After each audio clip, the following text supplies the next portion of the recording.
Hi, I'm Sharon and I have a quick video for you today regarding how to boost your health and fitness immediately. So there are 3 points within this video. The first one that we are looking at is nutrition. So what can you do to help improve your nutrition? Firstly, I would just say analyse what you're doing currently. So is the food and meals that you're eating, are you prepping these from fresh ingredients? Would you say that you are planning in advance your meals? If you're not, have a look at how you can do this. I know if you're a busy person, this can seem quite a bit of a ball ache, but what could you do to improve that? Could you order your food or schedule your food shopping to be delivered on a Sunday and then spend a couple of hours just prepping and preparing for the week ahead? And think about the food that you're eating in terms of its state. Is it mostly like it is naturally, or has it had something done to it to preserve it? Or is it packed? Is it a ready meal? So think about the kind of food that you're eating 80% of the time. So if it is pre-packed, what could you do differently? You could prep in advance, you could plan your meals, you could schedule a shop so that you've got some food at home that when you get in you've just got a 20-minute job of cooking it, and that it's going to be quicker and easier if you're planning. Now with regards to food, I know sometimes that if you follow certain restrictions, like if you're gluten-free or if you're lactose intolerant, do you consider that the food that you're buying specifically for this market are healthy or not? Because often it's quite easy to be led into believing that because it's from the gluten-free aisle that it's actually healthy when it's not.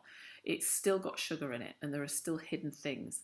So I'll do another video regarding food labelling later, but for the moment on this video I'm just talking about how you can make your nutrition healthier.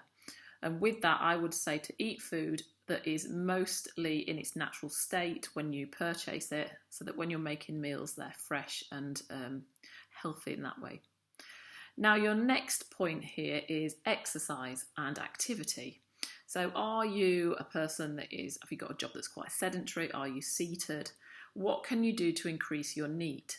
Now your NEAT is your non-exercise activity thermogenesis. So basically the stuff that you are doing other than exercise. So every other thing, like your job, your lifestyle, what is it like? Are you seated a lot? Are you standing? Do you walk to do the school run, or do you walk to work? What things can you do other than exercise that will increase your activity level? Could it be parking further away from work and walking a way in? Could it be using the stairs instead of the lift? Just little things like that. What could you do differently to increase your NEAT? And then the third point I'm going to make here is your surroundings, your mindset and your environment.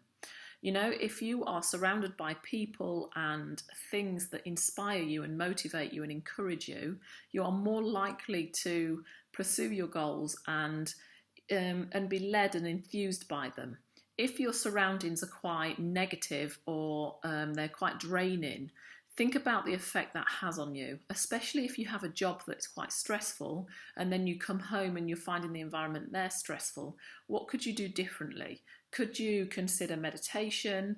Could you incorporate your meditation with something like when you're thinking about increasing your NEAT? If you're going to walk to work, could you then just put your earphones in and listen to a meditation on the way? Could you listen to an audio book that is about personal development and growth?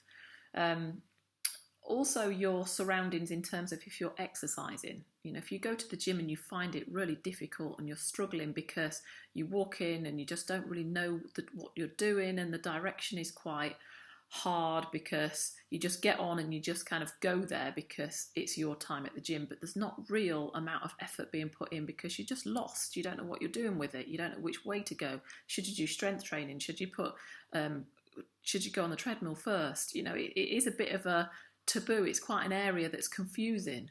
So if this is something where you find it difficult to exercise because you don't really know what you're doing, then get help. Seek a professional. Speak to people that you're inspired by, people that you like the way they look and how they exercise and their approach to fitness. Could you speak to them and ask for their advice? So just really connecting yourself with people who inspire you. You can do this physically in the gym with your surroundings, or also you could do this online on Instagram and Pinterest. Sort of start making boards and follow people who motivate you and lift you up, rather than being or looking at things that are negative or surrounding yourself with negativity. It's easier to be motivated and to pursue your dreams if you are passionate about them. So look at different angles there with that. Now, if you need any help with this, because I did mention if you're going to get a professional to help you, you've got the option of online programming, you've got the option of speaking to people or going to a gym and having a trainer physically. Or you've got the option of both. Now, if you need help with fitness training and nutrition and mindset, you want all these elements and you want to try it for 4 weeks, I've got a perfect program for you, which is called Zero to Hero, which basically means if you're new to fitness, or if you are looking for a different direction, you want a new challenge, and you just want to be completely guided for 4 weeks, I've got an online program that will be including nutrition, your mindset, and also exercise. There's a 4-week program there that is going to introduce you to strength training, so it's going to boost metabolism, it's going to make you leaner. There's also cardio in fitness in there, and the difference between the two of what one does and what the other one does, and also the nutritional side. There's a 4-week nutritional plan with recipes that you can follow, and you can also plan it. There's all the planning aspect in there as well. You've got support and guidance online. There's motivational coaching calls that we do weekly, and that will happen for the first 4 weeks. Now, if you're interested in this and you want some more details, just click on the link below and all the information will be there for you. Alternatively, you can email me directly at sharon@newdimensionsfitness.co.uk. Thanks for listening.